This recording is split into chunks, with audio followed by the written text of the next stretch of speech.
Hello and welcome back to my channel. My name is Stacey, and on this channel I typically talk about stationery, planners, journaling and my Open University journey, and just everything I love basically. This is a different video, so if you are here just for that, then come back, there will be more. But this is a video that's an update of where I've been. I've been MIA for a few months, and I just wanted to give my loyal subscribers a bit of information and just a little bit of information about moving forward. So this is going to be a chatty one. First of all, I just want to thank my subscribers so much. I know actually I've gained quite a few since I've been away, so if you are new here, thank you so much, and thank you to all my OG subscribers who've stuck around and interacted with videos and things like that. I cannot thank you enough.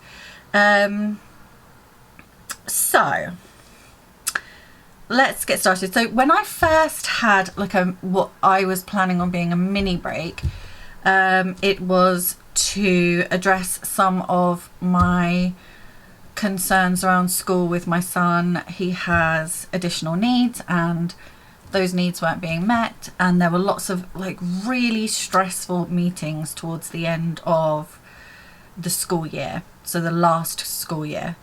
And I don't know why they always seem to do that, where it's like everyone kind of, maybe it's like everyone's trying to get certain things wrapped up and they realize that they just haven't bothered with something for the whole year or whatever, and they decide to just dump it all on you in one go. I don't know, but anyway, that was very stressful, so I decided that I was just gonna take a step back. I was finding that that stress was really impacting my creativity and my ability to, well, think about anything else, quite frankly. It was really stressful.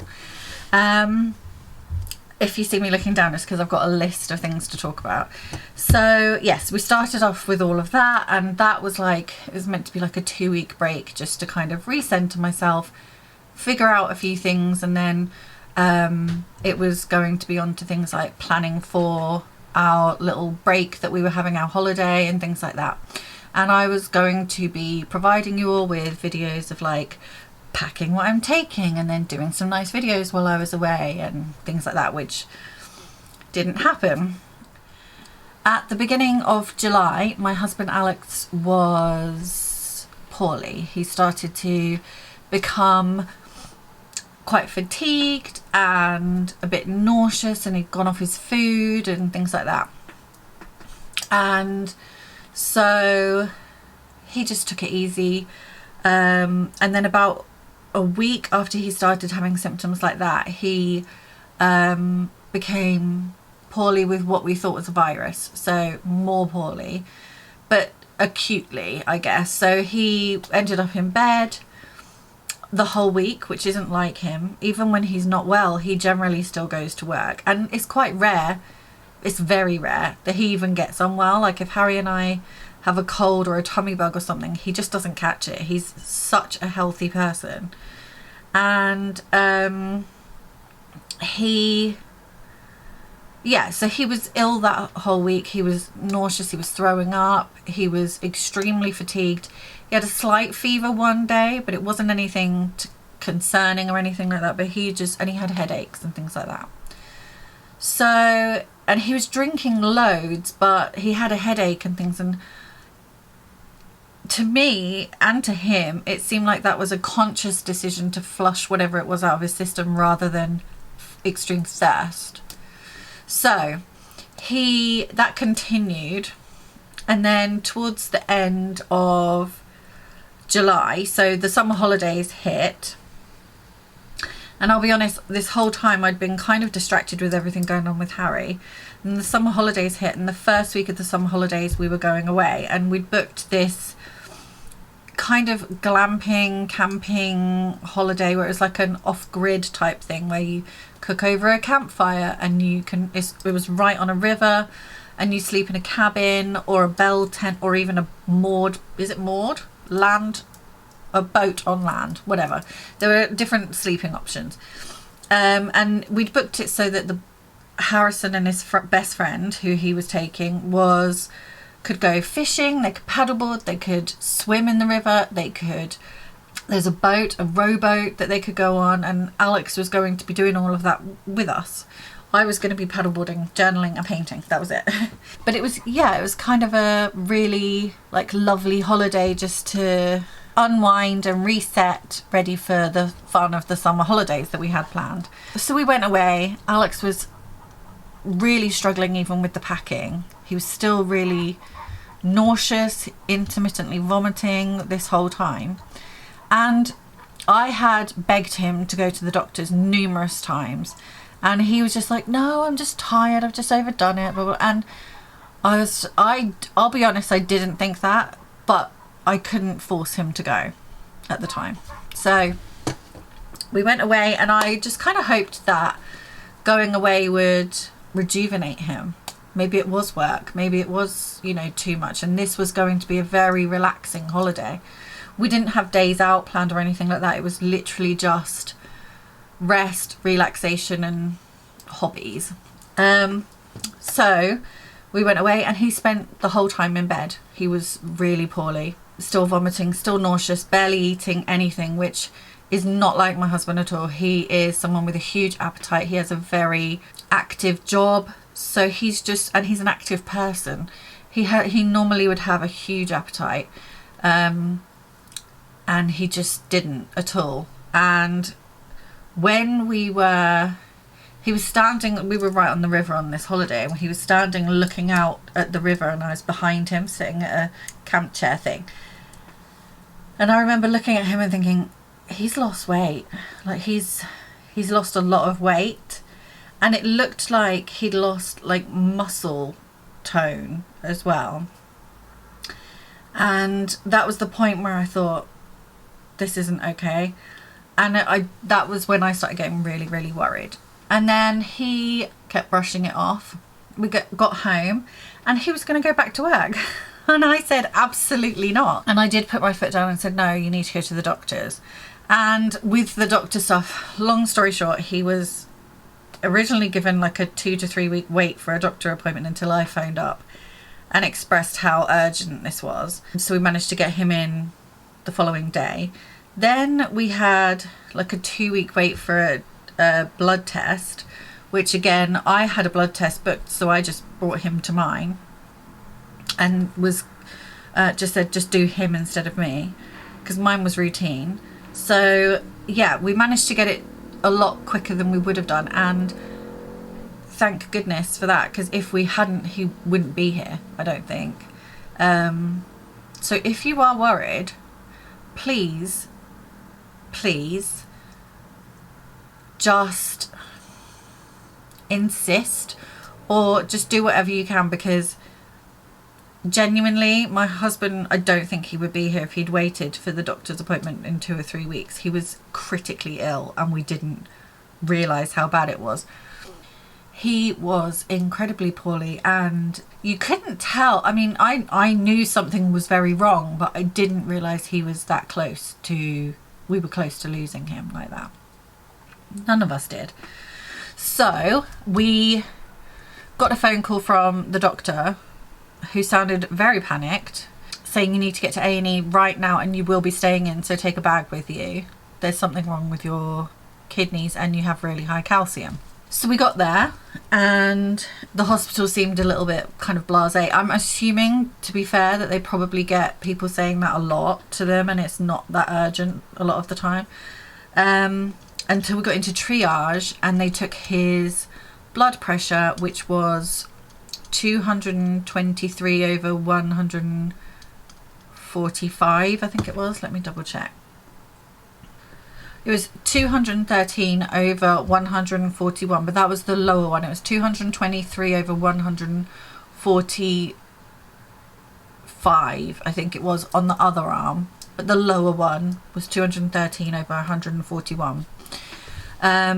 He had no idea how bad that was. I did. And that was when internally I started really, really panicking, because He hadn't had his blood pressure taken at the doctor's. The GP didn't do it when we went. He just ordered blood tests and gave him some lansoprazole for the sickness and the nausea, which hadn't actually worked. He'd been taking that for almost a week. No, about a week since the doctor's appointment, and it wasn't working. And yeah, so we ended up going to he was immediately given fluids and an ECG and blood tests, and they admitted him to the high dependency unit first of all, then the acute assessment ward, and then eventually he was put on when he was stabilized, he was then put on a normal ward. During this time, so he was initially there for a week, and in that time he had a CT of his lower abdomen, a CT of his thorax, so like your chest basically, so below the diaphragm, above the diaphragm, and then he also had, which had shown swollen lymph nodes. Then he had a biopsy of some of the swollen lymph nodes, like I think they were right near the kidneys. So at this point I was thinking lymphoma, and I spoke to the doctor, one of the doctors, and he said yes, it could be, because they couldn't see a tumour, but his lymph nodes and what had happened with his calcium and kidneys suggested that there was a cancer of some description. So they biopsied and we didn't hear anything about that. But whilst we were waiting for the results of that, he was discharged from hospital, went back for blood tests a day later and was readmitted because his calcium had gone up really high again, his kidneys weren't functioning properly again. And yeah, it was really, really, really hard. I was there at the hospital every single day with him, and yeah, it was difficult. It's much more difficult for me when I don't know what's going on, and it was a lot of like, maybe this, maybe that. And in hindsight, I'm a bit cross, because actually I think they knew a lot earlier than they told us. Looking back at some of the things that happened, that it's just like certain conversations with doctors, and they called the urology doctor down to do an examination on him and things like that, which we weren't even aware was going to happen. And we'd already been it hadn't been confirmed, but the doctor, one of the doctors we'd seen, had talked about lymphoma. So then when they were examining his testicles and things like that, looking for lumps, that was really confusing. So he was in hospital another week, more tests, more CT scans, and visits from Macmillan and the Primrose unit, which is a unit in Bedford Hospital, which is a cancer unit. So it was fairly obvious that that's where they were going, but no one had said anything to us. And then one day we were told that he was being transferred to a different hospital, which is about an hour away from us, and I panicked because I don't drive, and I'd been there every single day with him, barring one day where his next door neighbour in the bed next to him had COVID, and so visitors were restricted until like 8 p.m. that day. Yeah, so I had been there every day, and then all of a sudden it was going to be that he was going to be on his own going there, and I was really upset. And that was when I kind of, not lost it as in got cross, but I was crying my eyes out, and I just said, I need to speak to someone as to why this is even happening, because we still have no idea what's going on. And that was when they were like, oh, has the doctor not said anything? So they brought the registrar and the junior doctor, and they explained that he had testicular cancer, and that's what the biopsy had shown, and that he was being transferred because obviously also a little bit of background story, he had testicular cancer previously in his very early 20s, which was removed, and he had one lot of chemotherapy and it was done. He had regular checkups until our son Harrison was 11 weeks old, when he was discharged completely. He's now 13, our son, so that was 13 years ago, almost, like it was 13 years ago to the month that he then is diagnosed with cancer again. We were very shocked about the testicular cancer part, because he has no lump, he has no swelling, nothing. There was no obvious reason why it would be testicular cancer. So yeah, that was a shock, because I was expecting them to say lymphoma, which is what another doctor had mentioned. So he was then transferred. They managed to stabilize his kidneys and calcium a little bit better there. I don't know what, I think they gave different medication. He obviously, when you have chemotherapy, you need your kidneys to be okay. So anyway, very long story short, they've given him a tiny dose of chemotherapy just to test how the kidneys coped with it, and they did okay. He was then released for a week, and he's been in for a week. He comes home today as I'm filming this. He comes home this evening. He's having his last dose of chemo for this week, but he's gonna need between, I think they said 6 and 8 cycles and an operation at some point. So yeah, that's what's been going on. I found out yesterday, again, we've had to ask this information, but we found out yesterday that it's stage 4, which for a lot of cancers is the worst. And it's also confusing because a lot of the stuff online, when you look it up, says that there is no stage 4 with testicular cancer, but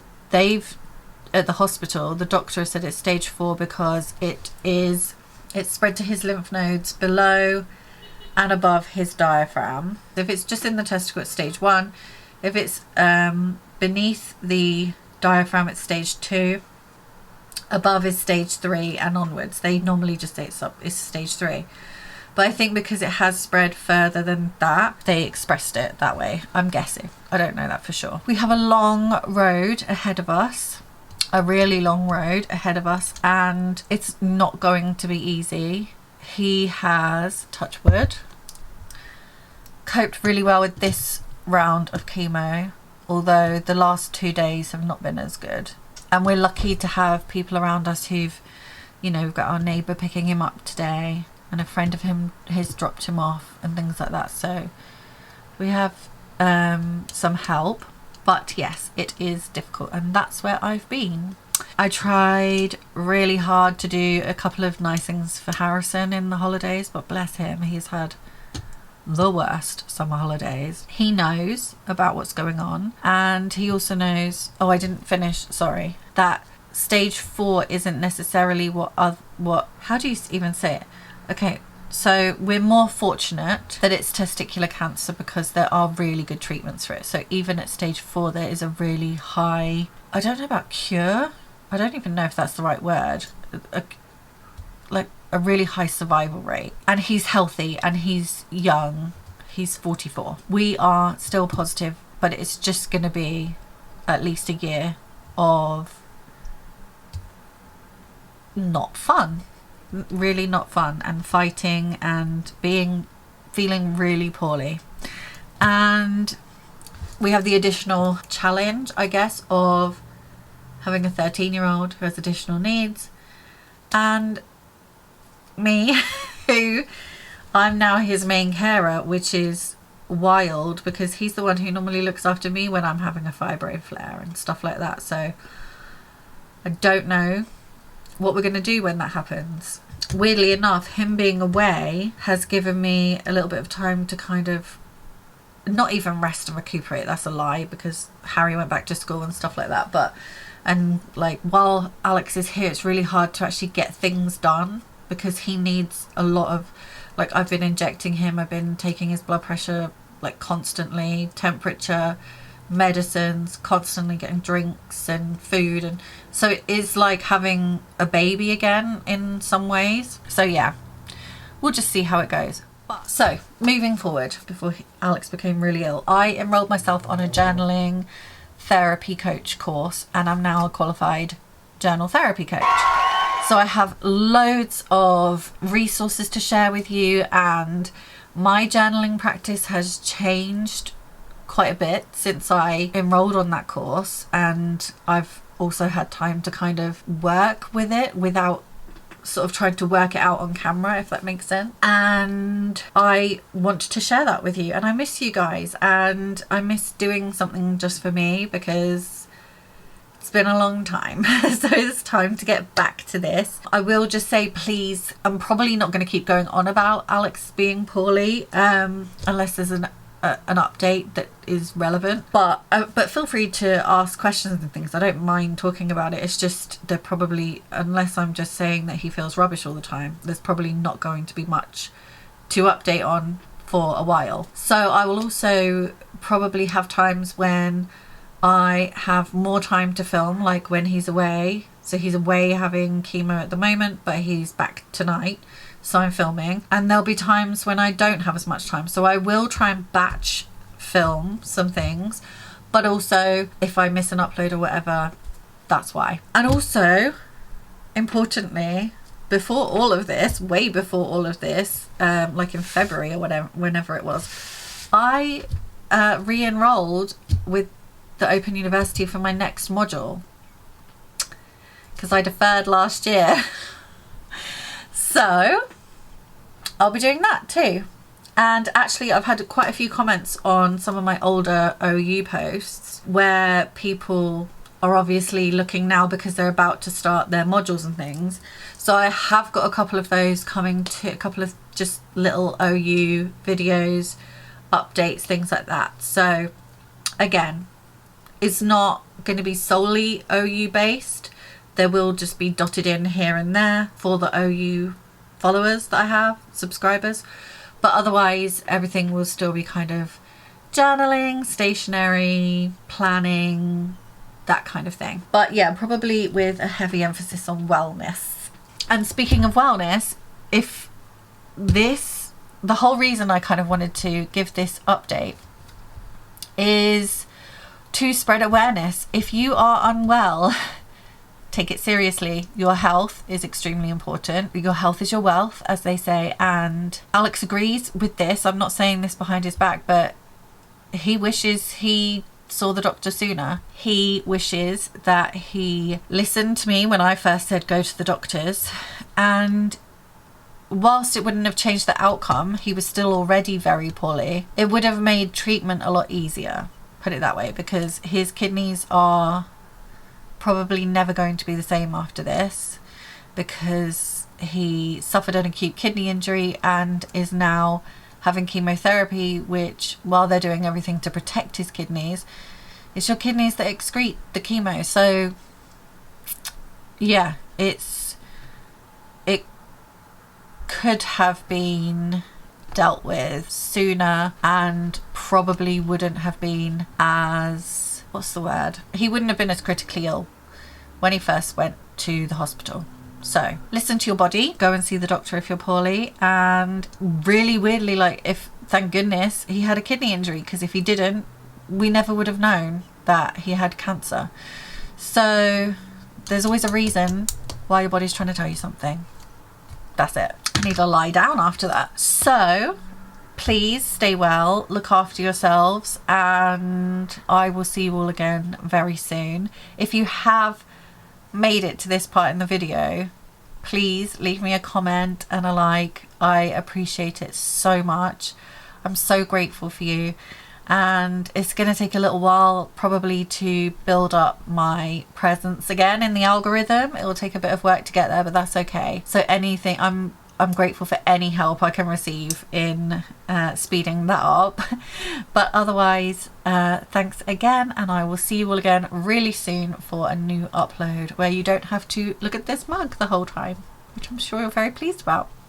Thank you guys. Take care.